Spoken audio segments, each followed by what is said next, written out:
I introduced a forbidden, joyful mess into a billionaire's perfectly silent, structured world. It cost me my job, until the day that same billionaire came begging for the very chaos he'd exiled, because without it, his son was lost. The advertisement was almost clinical. Nanny companion sought for 10-year-old boy. High discretion household. Generous compensation. Must have experience with visual impairments. It was the high discretion household part that gave it away. A quick search of the contact information led me to Harrison Industries, and suddenly, the picture became crystal clear. I was applying to be the nanny for a billionaire's son. The sterile white interview room felt more like a laboratory than a place to discuss childcare. Across a vast mahogany desk sat Mr. Alastair Harrison, a man who seemed to be carved from granite and ambition. His suit was worth more than my car, and his eyes, a piercing shade of gray, assessed me not as a person, but as a potential acquisition. "Your resume is adequate, Ms. Albright," he said, his voice a low, rumbling hum that brooked no argument. "You have a degree in childhood development with a specialization in sensory integration. Impressive. But qualifications on paper are one thing. This environment is another." He gestured vaguely to the floor-to-ceiling window, which overlooked a manicured garden so perfect it looked artificial. "Leo's world is structured. It has to be. His routine is his sight. Deviation is not an option. Your job is to maintain that routine. You are a facilitator, not an innovator. Is that understood?" I nodded, my throat suddenly dry. "Yes, Mr. Harrison. Structure and consistency are key." I was spouting textbook phrases, but they seemed to be what he wanted to hear. He didn't ask about my passion for helping children, or my belief that every child deserves to experience joy. He asked about my ability to follow orders. "Leo lost his sight in an accident 3 years ago," he continued, his tone unchanging, as if discussing a quarterly earnings report. "His mother did not cope well. She is no longer with us. Since then, I have ensured Leo has the best of everything. Tutors, therapists, nutritionists. His life is optimized for his condition. What he does not need is pity, or worse, sentimentality." The unspoken warning hung in the air. Don't get attached. Just do the job. The salary he offered was staggering, enough to pay off my student loans in a single year. I told myself that was why I took it. But the truth is, I was drawn in by the challenge, by the ghost of a boy described as a series of routines and conditions. I wanted to meet the real Leo. Meeting him was like meeting a beautiful, fragile doll left on a shelf to gather dust. He was small for his age, with a shock of blonde hair that fell over his sightless, pale blue eyes. His room was a symphony in beige and gray, everything acoustically dampened. Every toy, every book in Braille, was in its precise place. He navigated the space with an eerie, practiced grace, his hands lightly ghosting over surfaces. When I introduced myself, he gave me a small, polite smile that didn't reach his eyes. "It's a pleasure to meet you, Ms. Albright," he said, his voice a soft, unused thing. Our days fell into the rigid rhythm his father had designed. 8 a.m., breakfast, a nutritionally balanced meal he ate in silence. 9 a.m., Braille tutor. 11 a.m., music theory.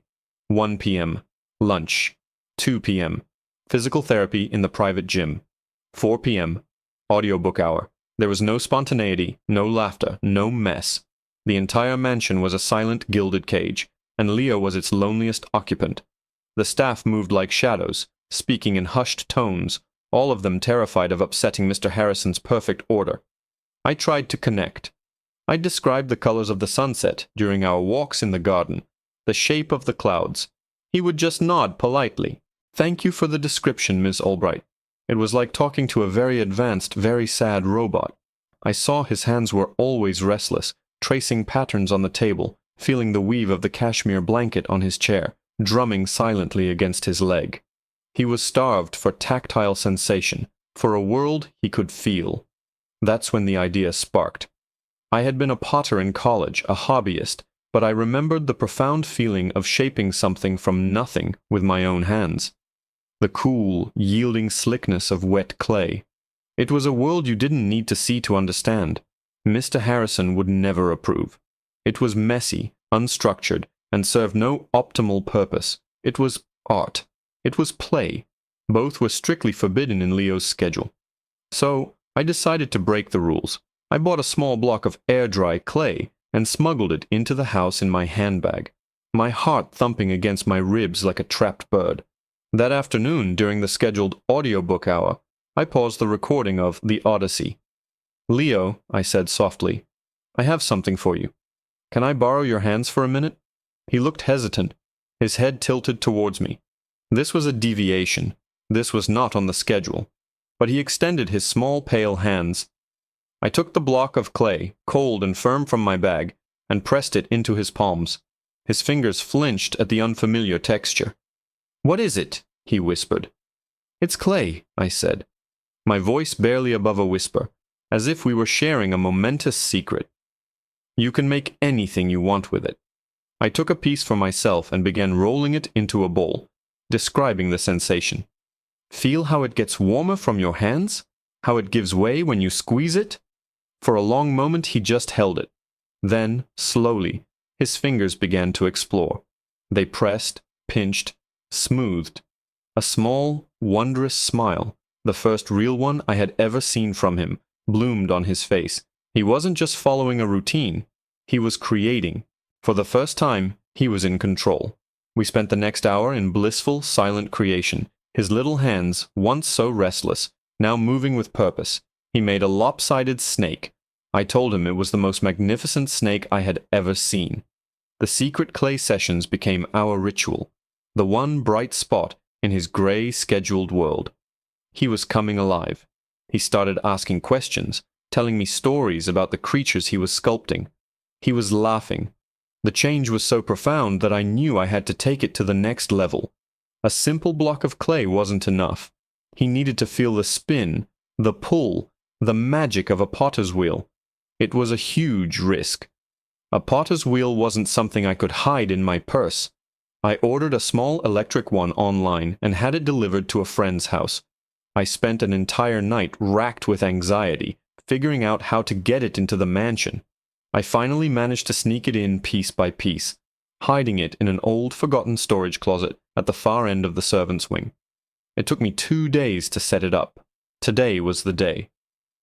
"Ready for a real adventure?" I whispered to Leo, leading him to our secret studio. His excitement was electric. I sat him at the wheel and guided his hands to the mound of wet clay I'd centered. I switched on the motor and the wheel began to spin. Leo let out a gasp of pure delight as the clay came alive under his fingertips, slithering and shifting with the centrifugal force.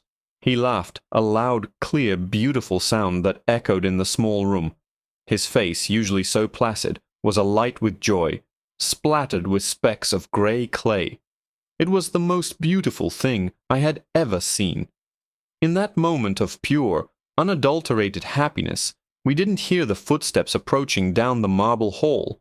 We didn't hear the faint squeak of expensive leather shoes stopping just outside the door. The only thing that broke our perfect bubble was the sound of the heavy wooden door swinging open, casting a long, ominous shadow across the floor. A cold, familiar voice laced with a terrifying stillness cut through the air. "What is this?" The whir of the potter's wheel wound down into a deafening silence. Leo's hands, which had been dancing on the clay just a second before, froze mid-air and then retreated to his lap as if burned. The joy drained from his face, replaced by a pale, tight mask of fear. He hunched his shoulders, making himself smaller, disappearing back into the shell I had worked so hard to coax him out of. Alistair Harrison stood in the doorway, a titan framed by the dark wood, his presence sucking all the warmth and air from the tiny room. His grey eyes swept over the scene, the splatters of clay on the wall, the bucket of murky water, the humming machine, and finally, me, my hands and clothes covered in the evidence of my crime. His gaze was not hot with fury. It was glacial, a look of profound, disappointed disgust. "I believe my instructions were clear, Miss Albright," he said, his voice dangerously low. He took a step into the room, his polished shoes immaculate against the dusty floor. His life is optimized. There is no room for this. He gestured to our secret studio, the word this dripping with contempt. It encompassed not just the mess, but the joy, the creativity, the rebellion. My own fear was a cold knot in my stomach, but seeing Leo shrink away ignited something else in me, a fierce, protective anger. I rose slowly from my stool, deliberately positioning myself slightly in front of Leo. "With all due respect, sir," I said, my voice steadier than I felt. "His life is isolated, it's sterile. He wasn't living, he was existing on a schedule." Mr. Harrison's left eyebrow rose a fraction of an inch. "You were hired to maintain that schedule, not to critique my parenting, Essie." "I was hired to care for your son," I countered, my voice rising slightly. "And I saw a boy who was starving for connection, for a way to experience a world he can't see. His hands are his eyes, Mr. Harrison. Look at them. Before this they were always restless, anxious. But when he works with the clay, he's focused, he's confident, he's happy." I looked down at Leo, who sat rigid as a statue, his head bowed. For the first time since I've been here, I've heard him truly laugh. Don't you think he deserves to laugh? For a fleeting second, his cold gaze flickered towards his son. I saw a flicker of something unreadable in their depths. Was it pain? Regret? But it was gone as quickly as it came, replaced by the familiar granite mask. He saw the clay on Leo's cheek, and a muscle in his jaw tightened. He pulled a pristine white handkerchief from his breast pocket, stepped forward, and wiped the smudge from his son's face with a cold, detached precision. Leo flinched at the touch. "Happiness is a fleeting, unreliable metric, Miss Albright," he said, turning his back on Leo and facing me fully. "Structure, discipline, control, those are the things that will allow him to navigate the world successfully. You have undermined months of painstaking work. You have introduced chaos and sentimentality into a controlled environment. You have proven yourself untrustworthy and unprofessional." He folded the soiled handkerchief neatly and tucked it back into his pocket. The finality in his tone was like a death sentence. "Pack your bags. A car will take you to the gate in 30 minutes. Your final payment and a non-disclosure agreement will be couriered to you. Do not attempt to speak to Leo again." Tears pricked my eyes, but I refused to let them fall in front of him. I looked past his shoulder to Leo, my heart breaking.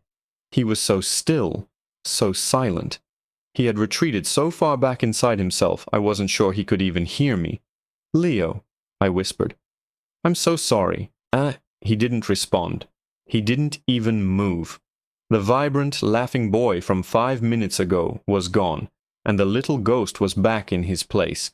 A security guard, a large man with a stony face, appeared in the doorway as if summoned by an invisible signal. He was to be my escort. I was being treated like a corporate spy who had been caught stealing trade secrets, not a nanny who had taught a blind child how to make a clay pot. As I was led from the room, I took one last look back. Mr. Harrison was now standing over the potter's wheel. With a look of detached efficiency, he unplugged the machine from the wall, his movements precise and final. He was dismantling the one small world of color and light I had managed to build for his son. The next week was a blur of misery.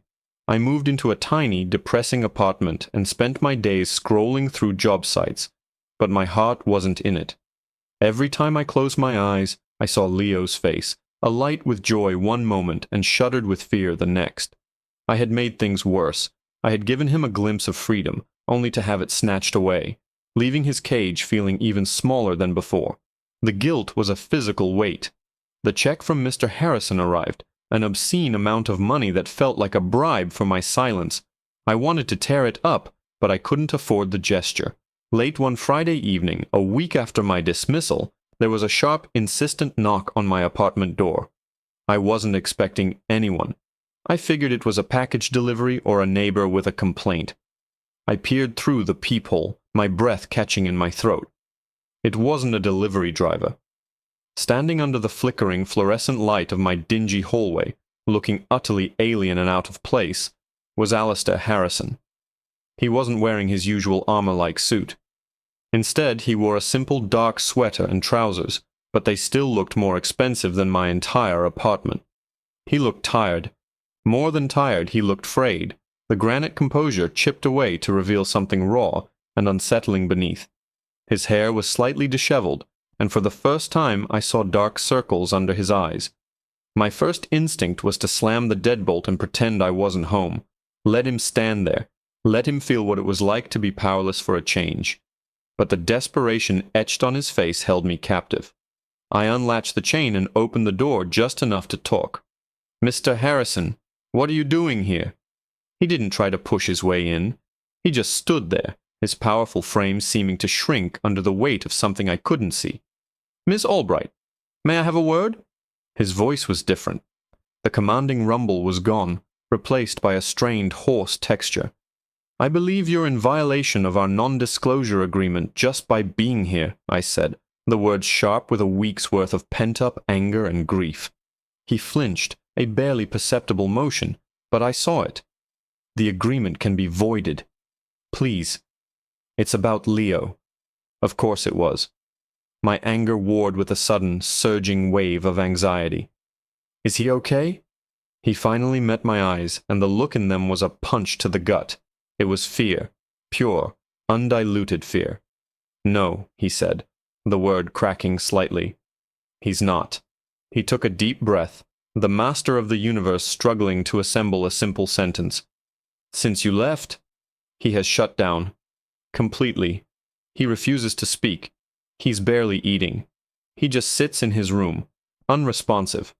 I've had 3 different specialists see him this week. They can find nothing medically wrong. They call it elective mutism, a trauma response. A bitter, humorless laugh escaped my lips. A trauma response, you don't say. You storm in, destroy the one thing that brings him joy, fire the only person he's connected with, and you're surprised he's traumatized? His jaw tightened, but he didn't argue. He deserved every bit of my scorn, and he knew it. "He's asking for you," he said quietly. I blinked. "You said he isn't speaking." "He's not," Mr. Harrison confirmed, his voice dropping to a near whisper. "But yesterday the therapist gave him a braille writer, hoping he might communicate that way. He typed one word over and over again, until the paper was filled with it. He paused, and it seemed to cost him something to say it. Your name." "Anna." The anger inside me collapsed, replaced by an overwhelming ache. Leo. My brave, sweet Leo, trapped in the dark, trying to write his way back to me. All the resentment I held for his father felt petty and insignificant in the face of that image. "What do you want from me?" I asked, my voice soft now. "I want you to come back," he said, the words coming out in a rush. "Name your price. Double your previous salary. Triple it. It doesn't matter. Just come back. Help him." I stared at him, this powerful man, brought low not by a stock market crash or a corporate takeover, but by the silent, stubborn grief of his 10-year-old son. I had him. I could demand anything. But all I wanted was what was best for Leo. "The money doesn't matter," I said, pulling the door fully open. "If I come back, it's on my terms." He nodded, his eyes wide with a desperate plea. "Anything. The Potter's Wheel comes back. The art studio stays. Leo's schedule will include time for unstructured play, every single day. I will be his nanny, not his zookeeper. My job will be to help him explore his world and find joy in it, not to keep him optimized." I took a breath, locking his gaze. "And you will go to family therapy with him. You will learn to see your son as a person, not a project to be managed." He looked taken aback by the last demand, a flicker of the old proud Alistair Harrison returning, but it was quickly extinguished by the image of his silent son. "Agreed," he said, without a moment's hesitation. "All of it. Can we go now?" The ride back to the mansion was thick with a tense, unspoken truce. He didn't try to fill the silence, and for that I was grateful. As we passed through the imposing iron gates, a sense of dread began to creep up my spine. The house looked the same, but it felt different. Sicker. The silence that had once felt oppressive now felt funereal. We walked up the grand staircase, our footsteps echoing in the cavernous space. He stopped outside Leo's door. "He's been in there all day," he said. "The staff leaves food, but he doesn't touch it." He opened the door for me, and I stepped inside. The room was dark, the blackout curtains drawn tight. It took a moment for my eyes to adjust. Everything was back in its brutally perfect place, just as it was the first day I arrived. But Leo wasn't in his bed, or at his desk. He was sitting in the middle of the floor, his legs crossed, perfectly still. He was so silent he seemed less like a boy and more like a carefully placed statue. My heart shattered. "Leo," I whispered, my voice trembling. "Leo, it's me. It's Anna." He didn't move. Not a twitch, not a flicker of an eyelid. It was like he hadn't heard me at all. I took a slow, cautious step closer. "I'm back, sweetheart. I'm not going to leave you again." I knelt down in front of him, my eyes scanning him for any sign of recognition. That's when I saw what he was holding. Clutched in his right hand, so tightly his knuckles were white, was the little lopsided clay snake he had made during our first secret session. It was dry and hard now, a fragile totem from a world that had been ripped away from him. A wave of relief washed over me. He hadn't forgotten. He was holding on. "I see you kept our snake," I said softly, a tear finally escaping and tracing a path down my cheek. I reached out slowly, my hand trembling, and gently touched his shoulder. The reaction was instantaneous and violent. He didn't just flinch, he recoiled as if my touch were a lit match. His entire body went rigid, and a sound tore from his throat. It wasn't a word. It was a raw, guttural scream of pure, unadulterated terror. The scream ripped through the silent mansion, a sound of such primal agony that Alistair Harrison stumbled back a step in the doorway, his face ashen. It wasn't a scream of anger or defiance. It was the sound of a small animal caught in a trap. Leo scrambled backwards across the floor, away from me, crab-walking until his back hit the wall. He curled into a tight ball, his arms wrapped around his head, the clay snake still clutched in his fist, and began to tremble violently. "Leo, it's okay. It's me, Anna," I said, my voice choked with panic, holding my hands up as if to show I was unarmed. But my words were just noise to him. He was lost, trapped in a terrifying dark place inside his own head.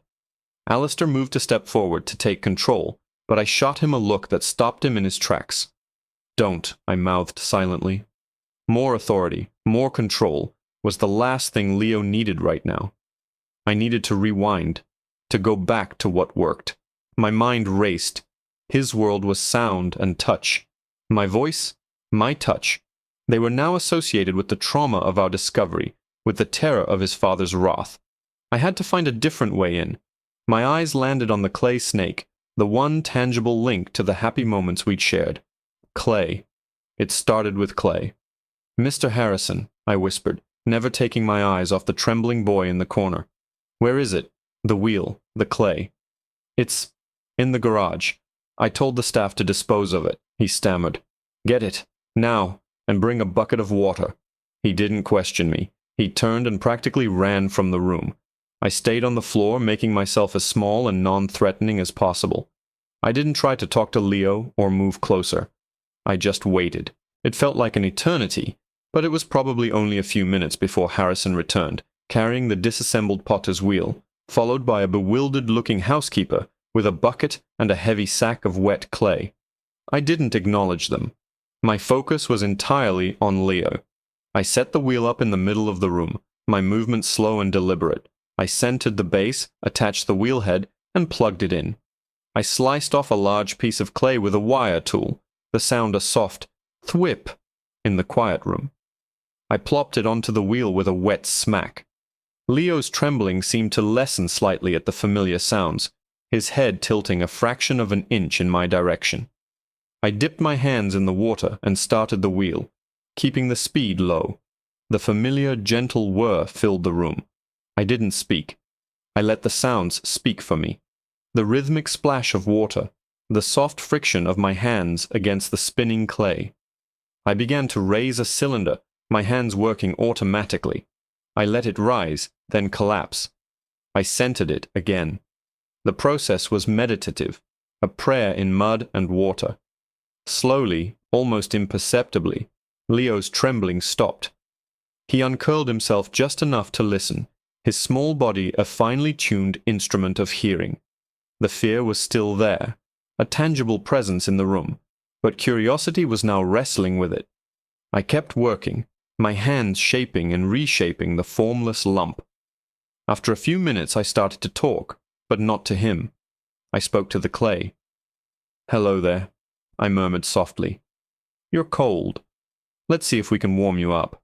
Let's make you into something beautiful." I described every sensation, every movement. "See how it grows taller when I press from the inside? It's like magic, isn't it? Strong and steady." I could feel two sets of eyes on me. Harrison's, filled with a desperate, dawning hope, and Leo's, which I couldn't see but could feel with every fiber of my being. He was uncurling. He pushed himself up from the wall and crept forward, one cautious inch at a time, drawn by the siren song of the wheel. He stopped about a foot away from me, a small, silent shadow. I patted the floor beside me. "There's room for another artist here," I said gently, not looking at him. "This clay is feeling a little lonely." He hesitated for a long, agonizing moment. Then, with painstaking slowness, he lowered himself to the floor, sitting beside me but not touching me. I kept the wheel spinning, my hands continuing their slow, steady work. I could see his own hands in my peripheral vision, twisting in his lap, wanting to join in but still held back by fear. This was the critical moment. I stopped the wheel and cut the clumsy pot I'd made from the base. I placed it to one side. Then I took a new lump of clay, slapped it onto the center, and without a word I moved away from the wheel, sitting back on my heels. I left the space open. An invitation. Silence descended once more, broken only by the hum of the machine. Leo sat frozen. Alistair held his breath in the doorway. It was Leo's choice. He had to cross the bridge himself. And then he did. His small hand reached out, shaking, and lightly touched the still, wet clay on the wheel.